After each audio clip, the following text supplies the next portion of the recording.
This is podcast kreasi.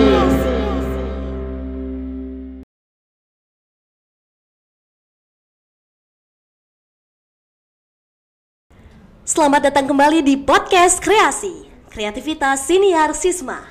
Kembali lagi bersama saya Gung Putri sebagai host pada episode kali ini yang tentunya akan membahas sesuatu hal yang menarik. Sobat Sisma, seperti yang sudah kita ketahui, podcast kreasi selalu mengundang narasumber dan bintang tamu yang sangat menarik. Oke, di podcast kali ini kita juga kedatangan bintang tamu yang tidak kalah menarik dan sangat bisa kita bilang sebagai representasi dari generasinya. Kenapa? Karena karya-karya yang ia ciptakan sangat bisa menangkap rasa kegundahan dan kegelisahan generasi pada zaman sekarang yang bisa kita sebut generasi Z. Penasaran siapa bintang tamunya? Langsung saja kita sambut Kak Monica Kristiana. Hai, Halo Kak. Hai Kak. Kakak apa kabar? Baik, Kakak gimana? Baik juga.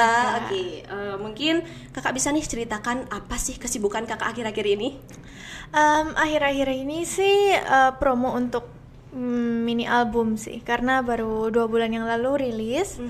Jadi lagi promosi itu, terus lagi ngerjain project juga. Jadi kayak nulisin lagu buat orang lain. Nulisin lagu. Terus ya manggung-manggung gitu sih. Oke. Sama tinggal nunggu wisuda sih, habis ini udah mau lulus. Oh, kakaknya gitu. nunggu wisuda nih. Iya. Oke, semoga lancar ya sampai Amin, wisuda terima Kak. kasih. Oke.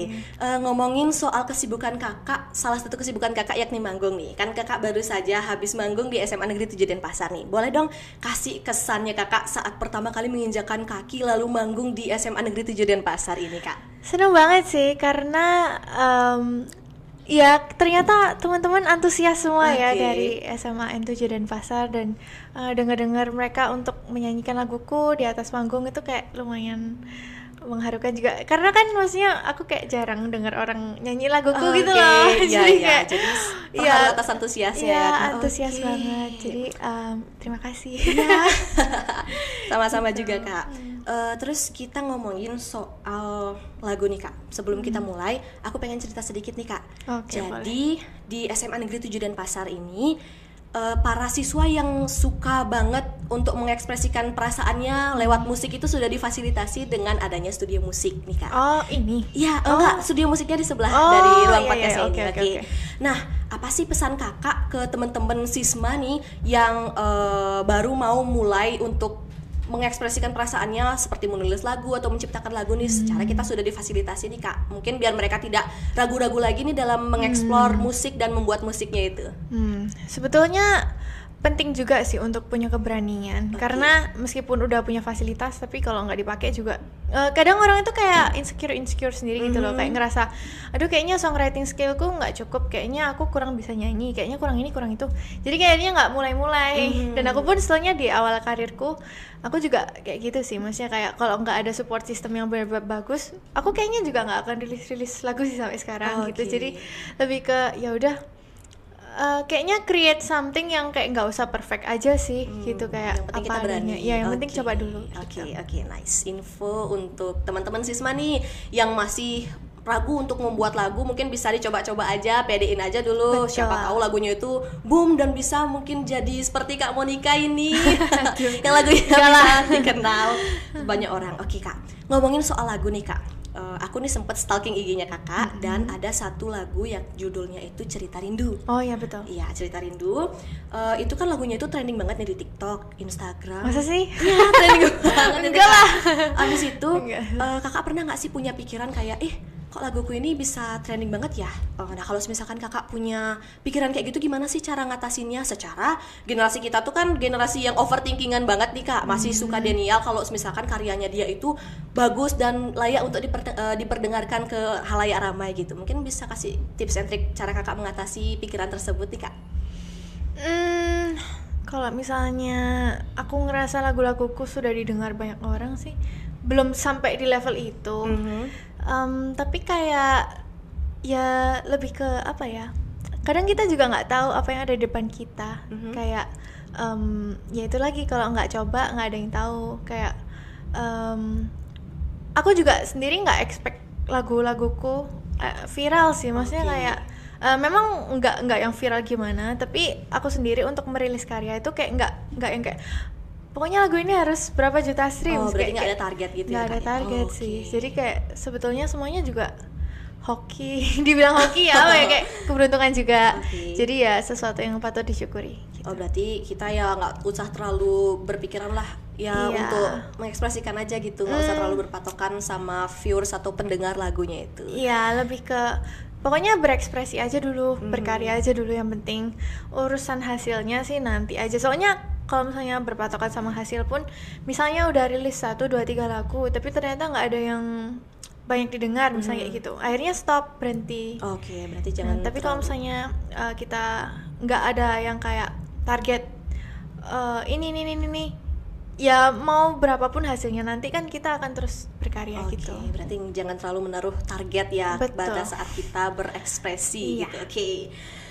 Tadi kita kan sudah sedikit berbasa-basi nih Kak. Sekarang sebelum kita masuk lebih dalam, aku pengen ngajak Kakak ini kilas balik throwback sebelum Kakak menjadi ya cukup banyak orang yang mendengar lagu-lagunya Kakak ini. Oke.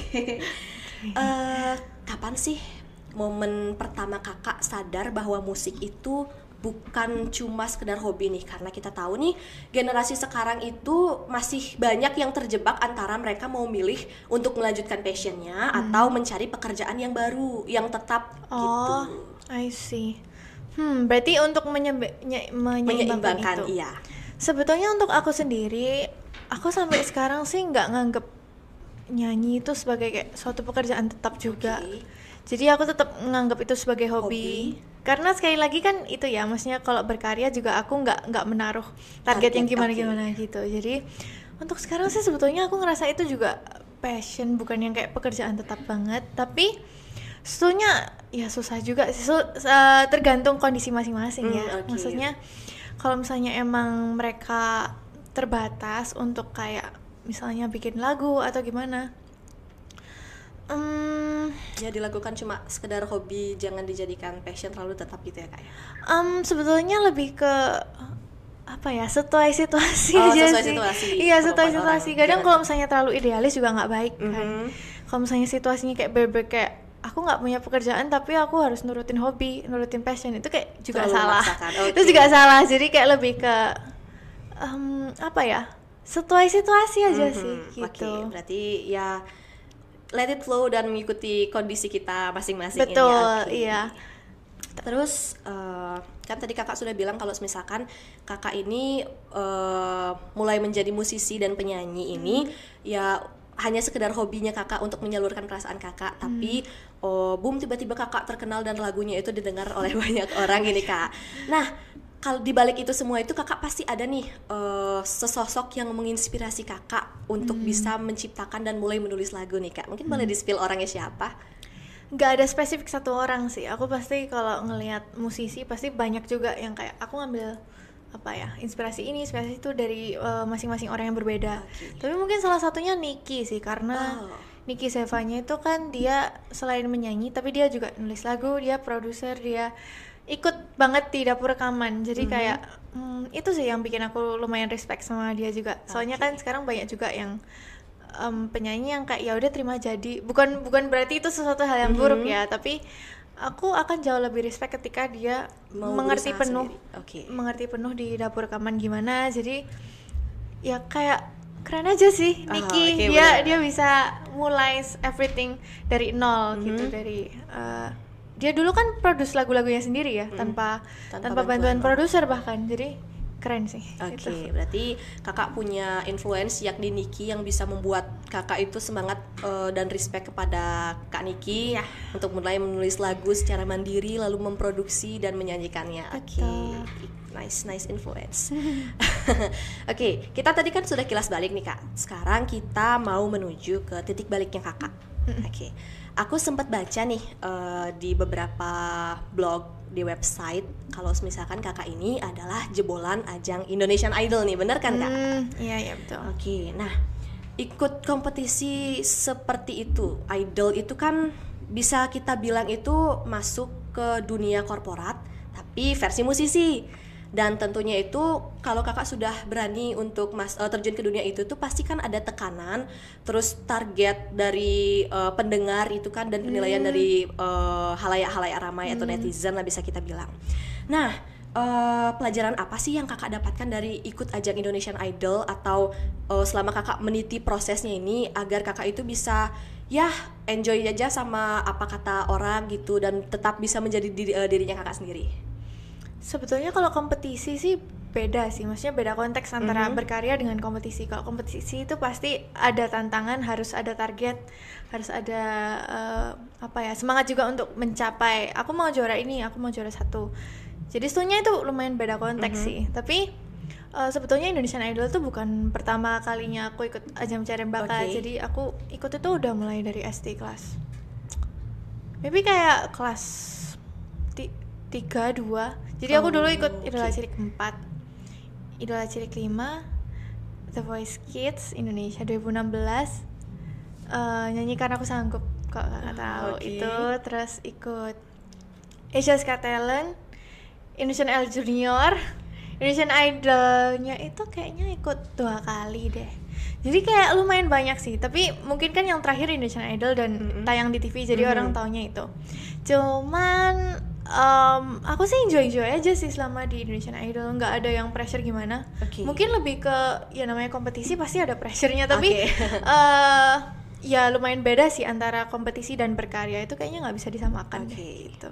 Tapi mungkin kakak bisa ceritakan nih gimana sih cara kakak menghadapi selama kakak berproses dari sudah merilis lagu gitu. Pernah nggak sih kakak dapat kayak ekspektasi netizen yang kurang bisa terpenuhi mungkin? Gimana cara kakak ngatasinnya?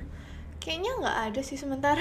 Respon netizen sih positif, cuman lebih ke pressure dari diri sendiri sih. Karena balik lagi kan, aku ikut ajang pencarian bakat itu nggak cuma sekali kan, aku ikut 10 tahun mulai dari 2014 sampai 2024. Itu 10 tahun aku ikutin ajang pencarian bakat, semuanya aku cicipin satu persatu. Terus waktu Indonesian Idol terakhir itu aku tuh sempat bilang ke diri sendiri kayak, oke, ini kalau misalnya emang nggak juara, kayaknya mimpiku sebagai penyanyi kayak ya udah nggak usah dulu gitu. Jadi aku tuh sempat mikir kayak gitu karena di pikiranku orang kalau mau jadi penyanyi satu-satunya jalan adalah melalui ajang pencarian bakat. Tapi ternyata salah teman-teman ya. Jadi di sini sekarang di dunia yang udah modern juga orang bisa ngerilis lagu tanpa harus punya label. Jadi bisa berkarya sendiri.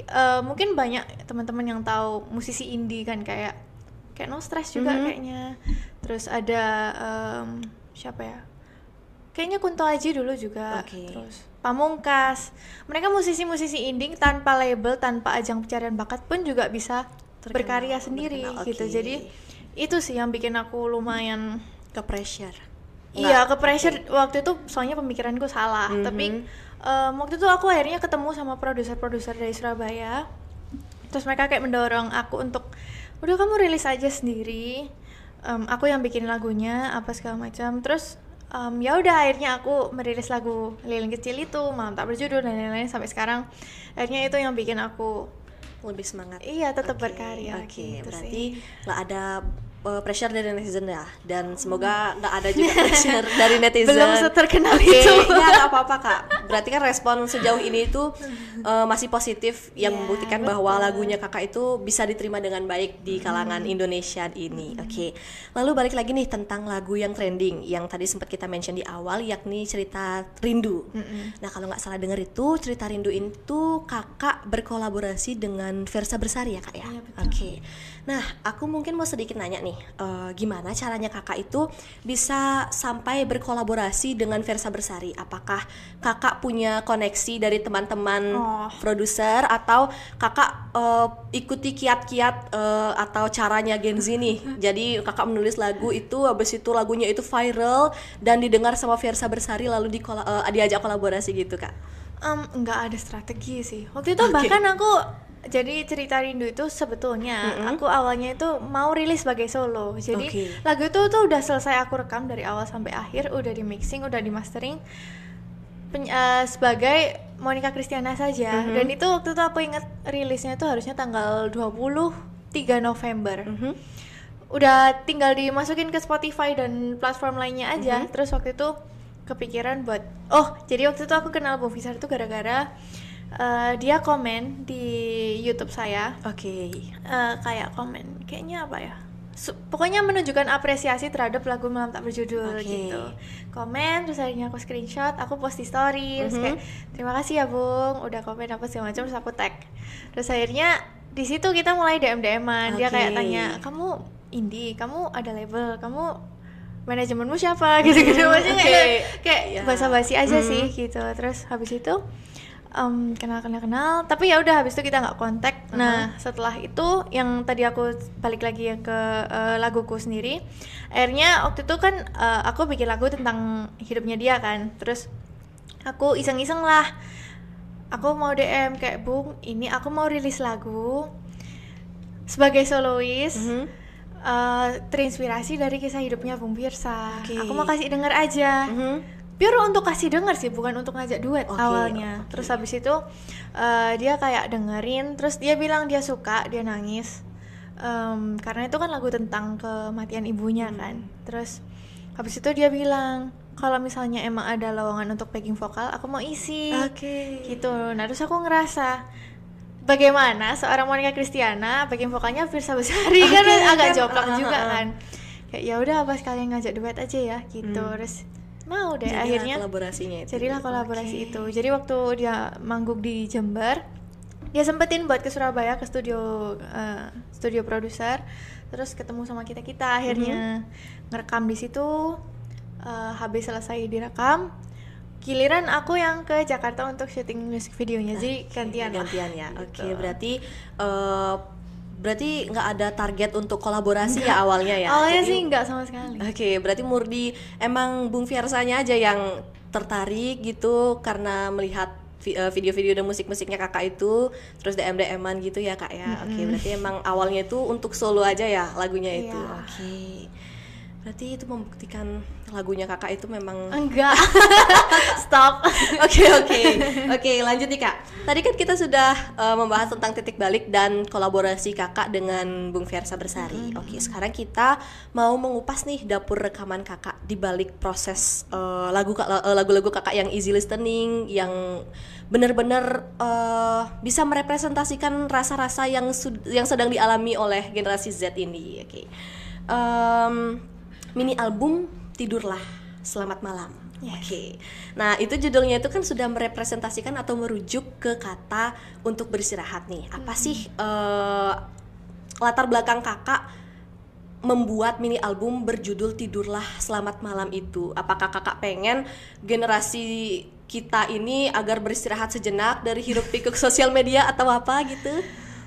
Iya, itu ada betulnya sih. Jadi EP ini tuh berisi 5 lagu, semuanya itu dirancang untuk didengarkan sebelum tidur. Jadi setelah beraktivitas seharian, malam kan biasanya suka main-main HP sebentar, dengerin lagu. Itu sih kayaknya aku ngerasa waktu yang tepat untuk mendengarkan lagu-lagu di EP Tidurlah Selamat Malam. Dan itu juga sebetulnya isi pikiranku ketika sering kan overthinking tentang keluarga, tentang masa depan, tentang ini, tentang itu, kekhawatiran apalah, semuanya itu pasti akan lebih rawan untuk dipikirkan waktu kita udah sendirian di kamar. Ya, juga. Itu relate ya. Gitu. Kan ini kayak ngelihat ini ada mini album nih Tidurlah Selamat Malam, itu kira-kira apa ya? Cerita di balik judulnya itu ternyata memang dirujukan untuk generasi kita dan memang terinspirasi dari kakaknya sendiri gitu. Hidup kita overthinking di malam hari, jadi terciptalah mini album Tidurlah Selamat Malam. Oke. Gitu. Lalu kita beranjak kan kakak itu musisi nih. Terus di balik lagu yang easy listening dan banyak orang yang suka mendengarkan, pasti ada proses di baliknya. Mulai dari menciptakan ide atau mendapatkan ide. Kalau aku misalkan nih disuruh, aku kan nggak punya basic nih di menulis lagu. Tapi kalau misalkan ada tugas bercerita atau menulis cerpen, cerita pendek dari guru bahasa Indonesia, ini kan disuruh mengarang sendiri nih. Nah kalau aku itu caranya itu kan harus overthinking dan mepet deadline dulu itu baru bisa klik muncul idenya gitu. Nah kalau kakak sendiri selama kakak membuat lagu ini gimana sih caranya kakak biar bisa mendapatkan inspirasi tersebut sebelum bisa menjadi lagu yang siap diproses dan dipersebarkan ke halayak ramai? Sebetulnya inspirasi bisa datang dari mana aja ya, nggak bisa yang kayak kita nggak ada rumus pasti juga untuk mencari inspirasi. Ya kayak misalnya cerita rindu tadi itu aku terinspirasi dari aku ngelihat storynya Bung Firsa, tiba-tiba kepikiran untuk bikin lagunya. Terus lagu apa lagi ya, Lorong Waktu itu kayak aku lagi berbincang sama mama papa, terus mereka kayak udah apa ya, kalau orang tua kan udah mulai pikun, udah mulai apa itu kayak aduh resah juga kan, kayak tentang beranjak dewasa, tentang berlomba sama usia orang tua untuk mencapai cita-cita. Tiba-tiba kepikiran untuk bikin lagu itu. Jadi soalnya nggak ada rumus pasti untuk cari inspirasi sih, bisa datang dari mana aja juga gitu. Cuman kalau tips dari aku bisa membaca. Itu membaca, misalnya mau buat lagu bisa memperbanyak untuk baca buku literatur, buku apapun sih, untuk memperbanyak kosakata, untuk apa ya, memperbanyak tema-tema juga sih. Gitu. Sebelum merilis lagu tersebut ya kak ya. Betul. Ya itu didengerin nih teman-teman yang mungkin mau merilis lagu nih, berbanyak baca buku, berbanyak literasinya biar bisa menemukan kosakata baru. Dan saat kalian sudah menemukan inspirasi nih, tapi tiba-tiba udah setengah jalan stuck nih gitu. Tips yang bagus dari Kak Monica. Oke, tadi kita kan sudah sedikit basa-basi, lalu kita juga sudah kilas balik nih kakak. Sebelum kakak bisa didengarkan dan diketahui oleh orang saat ini, terus kita juga sudah membicarakan tentang titik baliknya kakak yang mengikuti ajang-ajang pencarian bakat yang ya lumayan panjang 10 tahun. Lalu kita juga sudah membedah sedikit gimana prosesnya kakak dan tim-tim kakak dalam memproses lagu hingga bisa siap dipersebarkan ke halayak ramai. Oke. Mungkin kakak ada satu kata pamungkas nih sebelum kita menutup sesi podcast pada hari ini. Ya kata pesan-pesan untuk teman-teman Sisma mungkin, atau teman-teman panitia yang tadi, atau mungkin generasi-generasi kita yang sedang menonton podcastnya ini gitu kak. Ini dalam konteks apa, untuk berkarya mungkin boleh. Oke. Teman-teman Sisma, gimana ngomongnya? Kalau kakak mau bilang ke sana ya itu kameranya. Oke. Tapi kalau boleh tahu di sini apa aja sih, maksudnya seni apa yang? Kalau di sini itu kita ada ya utamanya vokal, ekstra SVS, lalu kita ada ekstra tari, ada ekstra gamelan juga. I see. Sebetulnya karena di sini sudah banyak difasilitasi ya untuk sebagai mata pelajaran, untuk studio ini juga semua udah difasilitasi sekolah, jadi pergunakan itu dengan baik. Oke. Karena nggak semua sekolah loh ada kayak gini-ginian. Dulu SMA aku nggak ada deh kayak gini. Oke. Berarti pesannya kakak itu kepada semua, utamanya siswa-siswi di SMA Negeri 7 Denpasar itu jangan takut untuk terus berkarya, karena kita itu sudah difasilitasi dengan fasilitas yang benar-benar memadai nih. Jadi kita nggak perlu takut. Kita tinggal mengeksplorasi aja gimana rasa percaya diri kita gitu, biar bisa kita merilis dan tidak stuck di satu tempat. Oke. Nah, kata-kata terakhir nih kak. Kata-kata hari ini apa sih tujuan dan harapan kakak untuk industri musik ya Indonesia, atau untuk diri kakak sendiri gitu? Untuk industri musik, semoga kedepannya banyak musisi-musisi yang lebih lebih berani juga untuk merilis karya, karena aku tahu banyak orang yang masih takut-takut, masih insecure. Aku pun dulu juga kayak gitu. Tapi berkarya aja, kalian nggak ada yang tahu masa depan akan seperti apa. Mungkin kalau misalnya aku nggak rilis lagu pertama, nggak akan ada lagu kedua, nggak akan lagu bersama Bung Firsa, nggak akan ada ini, nggak ada itu. Jadi lebih ke berkarya aja, pokoknya rilis sesuatu, menghasilkan sesuatu, udah nggak usah terlalu mikir banyak tentang hasilnya. Oke, thank you Kak Monica. Jadi itu dia bincang-bincang singkat kita. Bukan singkat sih ya, lumayan lah. Yang bisa kita bilang singkat, tapi tentu saja apa yang dipaparkan dari mulai kita basa-basi tadi, lalu ada kilas baliknya Kak Monica nih sebelum Kak Monica bisa dikenal sebagai penyanyi, lalu ada titik baliknya Kak Monica nih di saat Kak Monica itu sudah menjalani proses-proses sehingga Kak Monica bisa mempublis beberapa lagu yang sangat relate di hati Gen Z ini. Terus tadi kita juga sudah mengulik nih proses-proses Kak Monica dalam merilis lagu, dan Kak Monica juga sudah memberikan sedikit tips dan trik kepada teman-teman. Lalu Kak Monica juga sudah memberikan harapan, di mana Kak Monica berharap semoga nantinya banyak musisi-musisi yang tidak takut mencoba dan tidak stuck di sana saja, agar semakin ke depannya industri musik di Indonesia itu semakin berkembang. Oke, Sobat Sisma, itu saja yang dapat kita perbincangkan pada hari ini. Tentunya materi atau tema kali ini tuh, isi materi podcast kali ini tuh sangat bermanfaat kepada teman-teman, utamanya yang pengen merilis lagu atau mengungkapkan ekspresi. Secara di Sisma sudah difasilitasi dengan studio musik, jadi nggak usah takut untuk berekspresi. Jadi sekian yang dapat saya sampaikan. Saya Agung Putri mewakili seluruh kerabat dan tim yang bekerja meminta maaf, dan akhir kata saya ucapkan terima kasih. Sampai jumpa di podcast kreasi selanjutnya. Dadah. Bye, terima kasih.